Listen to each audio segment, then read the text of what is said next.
What's up, New Jersey? Welcome back to another episode of the NJ1ST podcast. My name is Ryan McDonald. Make sure to subscribe to this YouTube channel, leave a comment, and like the video. It'll help with the algorithm.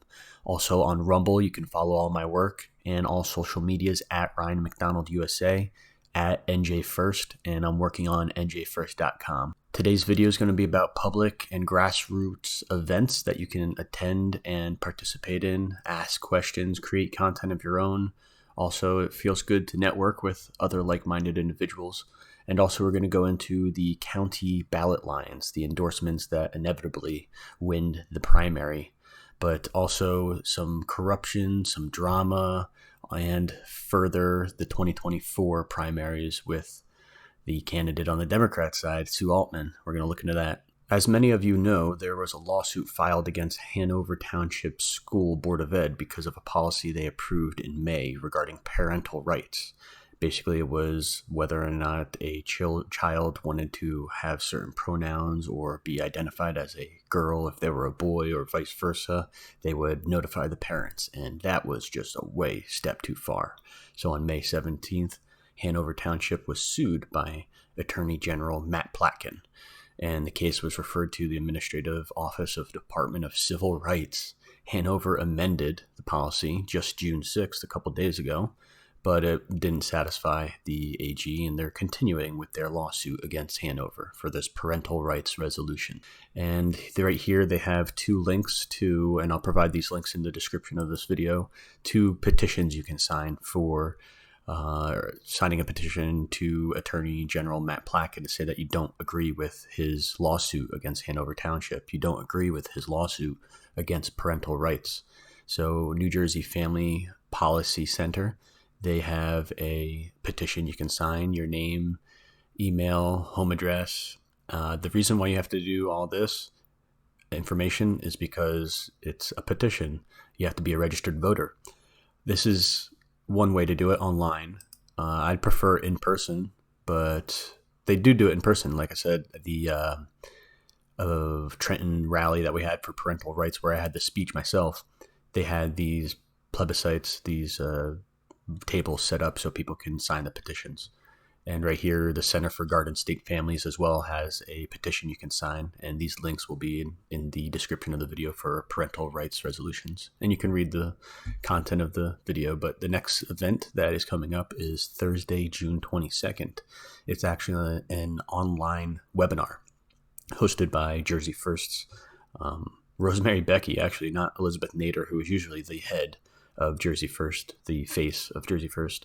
But it'll be hosting Holly Shapizi, who is the legislative district senator, former assemblywoman.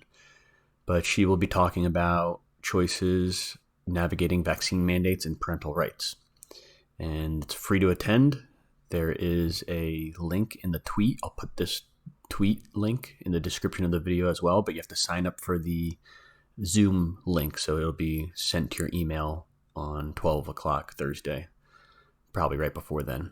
And as well, Saturday, June 24th, we have a New Jersey Right to Life rally. I'll be there 11 a.m.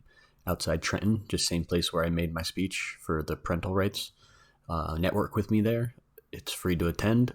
Wear blue, and there will be signs, but I'll be there. Join us.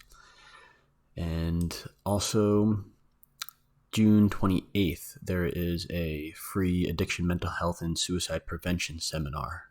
And there's going to be a bunch of county and local leaders there, actually, and also Bill Spadia. And I'm going to be attending this. I signed up. You have to go to preventionpathways.com to sign up to go in person, but you can also watch it on live stream in the comfort of your own home. The reason I'm going is because I have a question regarding John Bramnick, the minority leader for Assembly Republicans in New Jersey. He sponsored and got passed a bill for grief, basically. People who have friends or family, more specifically family, that have committed suicide, that there's grief, counseling. And my question is how that helps the mental health crisis that's going on in the suicide crisis. I understand that helps the after effect after it all happens, but I have some questions. I don't think Republicans are fighting the mental health epidemic hard enough. And last but not least, you can go to billspadia.com/events, and my man is on the move. And I'm going to try and catch him at one of these events to network with him. I met with him once before at the Seat at the Table New Jersey event, and I hope to talk with him more and more as his campaign for the gubernatorial primary of 2025 in New Jersey continues. And this is where we're going to talk about the county ballot lines. Like I've said previously, I've reached out to Bill Spadia, met him once in person, and I want to be a part of his campaign. I want to help him. And he hasn't responded on social media. And unfortunately, he's actually blocked one of my NJ1ST account. This is the NJ1ST podcast. He's blocked my NJ1ST account, but he hasn't blocked my personal account. So I'm hoping to bridge that gap, offer that olive branch that I've been offering to Republicans for a while. But here is a post of just yesterday of recording this episode. The great to be in Bergen County with our friend Agnishala Collins and Mary Jo Ann Gunishard. They're ready to win. They must be local county Bergen candidates. Maybe they're assembly candidates. I don't know. Appreciate our friend Jack Ziza's commitment to building the party from the ground up. And Jack Ziza is the Bergen County Republican chair, the Bergen County boss, the Bergen County political boss. No need for the mic. It takes a loud mouth to spread the real GOP message of unity, embracing real New Jerseyans. And you know what? I like Bill Spadia's message. I haven't listened to him on the NJ 101.5 like everyone else did. I was active with NJ1ST since 2018. I didn't see him much until 2020. But he is the most active in New Jersey right now, definitely. And that's why I'm interested in his campaign. I was asking him a question: is this the same event as this one? Because I noticed John Bramnick posted the same picture from the same event and at the same time. So I spoke in Bergen County tonight. John Bramnick said, "Thank you, Chairman Ziza. In order for our party to win statewide in New Jersey, we cannot deny the legitimate results of elections or ignore the violence of January 6th. Unaffiliated voters must trust us." So that's him just doing the same thing he's been doing for the last 12 months with no official Republicans really condemning him. Just Republican voters, conservative voters have been online condemning him. And that's John Bramnick at the same event that Bill Spadia was just at. And it's Chairman Jack Ziza's event in Bergen County. And, well, the county line comes into question. Bill Spadia knows he needs that county line that Jack Chitterelli goes for, that John Bramnick even goes for. He's expected to make a gubernatorial run in 2025 as well. And the reason why I was blocked by Bill Spadia, I believe, is because I mentioned Jack Ziza last year in the 2020 Republican primary. And I think that's why he blocked me. I never said anything bad about Bill Spadia, never tweeted at him. Like I said, I never really even knew about the guy. It was because I said something about Jack Ziza and the county ballot line and the whole drama that ensued last year with the corruption. It's a big thing, we should talk about it. We shouldn't just appreciate our friend Jack Ziza's commitment to building the party from the ground up. So this is me talking about it again. Before New Jersey's redistricting in 2020, Congressional District 5 in North New Jersey, Frank Pallotta won the primary for Republicans in both 2020 and 2022. Frank Pallotta is from Bergen County, and Bergen County did not endorse him for the county line. Us mountain men over in Sussex County and Warren County, we grassroots supported Frank, and we won. In 2020, with Donald Trump, it was Frank Pallotta versus John McCain, and Frank Pallotta said, "I'm appalled that Jack Ziza would exploit a global crisis to unceremoniously award his buddy, John McCain, the Republican line in Bergen County. Under the circumstances, there is no reason why this matter could not have been decided fairly in an open primary." So because of the COVID pandemic, they had a corrupt election and just awarded the line right to John McCain in Bergen County. The Center for Garden State Families, the people who I just showed you, they're having the petition for the rights of the parents. They even chimed in 2020 saying that Bergen County Republican organization, the chairman, Jack Ziza, he took backward steps to the apparent attempt to ensure that Democrat Nancy Pelosi will remain Speaker of the U.S. House of Representatives. by giving his county line to John McCain, a failed GOP candidate in 2018. So, people remember, and I've been in it since 2018. I have the whole NJ1ST ebook that went through John McCain's 2018 run, and then he tried again in 2020. And people on Frank Pallada's campaign even were, embedded with the Bergen County machine, and they were trying to tank Frank's campaign within. So that's what was said about Jack Ziza and the county line in 2020. Now in 2022, Frank Pallada ran again for Congress up in North Jersey, Congressional District 5, but he had a primary again. And again in Bergen County, the Republicans did not endorse their own guy endorsed by Trump in 2020. It was up to Warren County and Sussex County Republicans to endorse him for the county line. So he won both times in 2020 and 2022 without the Bergen County line endorsement.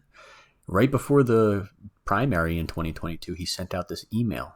And the third fact listed says, when attempting to extort money from me for their nomination, a leader in the BCRO, Bergen County Republican Organization, put in writing that if I did not pay them, they would recruit my opponent as an act of revenge. The BCRO then rigged its convention in favor of my opponent because I would not buy the line as they demanded.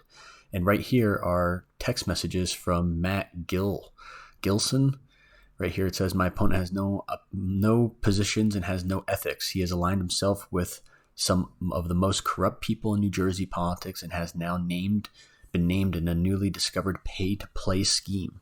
Yeah, that's what was being uncovered last year in the Republican primary politics, the Republican primary politics up in New Jersey. So I reported on it, and that's what got me, blocked on NJ1ST by Bill Spadia. It's because I reported on this corrupt Bergen County, Jack Ziza, Matt Gilson pay-to-play scheme, buy the line right here.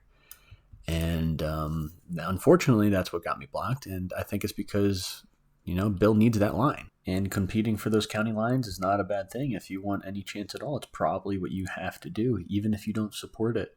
I'm pretty sure Bill Spadia doesn't support those endorsements of corrupt county lines, but he's going to have to compete for it if he wants any chance at 2025. And also on the Democrat side, someone else who is against the county lines, but for different reasons, which I'll get into briefly, Sue Altman, who is going to compete in Congressional District 7. We covered with Tom Kean Jr., because Tom Malininsky is not competing for the primary in the Democrats for Congressional District 7. I don't think anybody is, so they're just going to go straight with a far left-wing extremist, Sue Altman, borderline cultural Marxist. And again, I wanted to get into it real quick.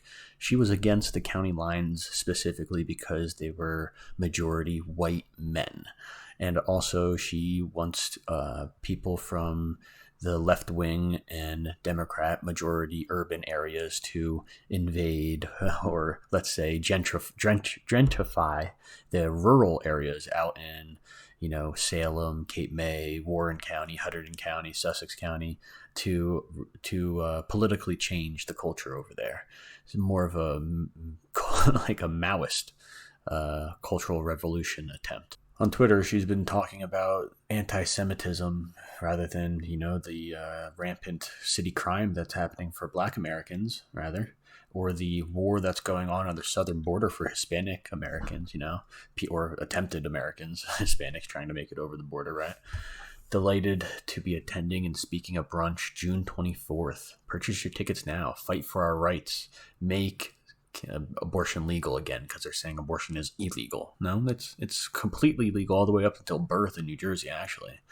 And she's very fake. This is a grift completely, because the New Jersey Democrat State Committee has already pulled their ballot initiative to codify abortion in New Jersey. So in 2024, and I've talked about this on the NJ1ST podcast before, that they are not going to make abortion their issue. They're going to point the finger at Republicans in 2024 and saying they are being radical and they are making the issue of abortion. Watch.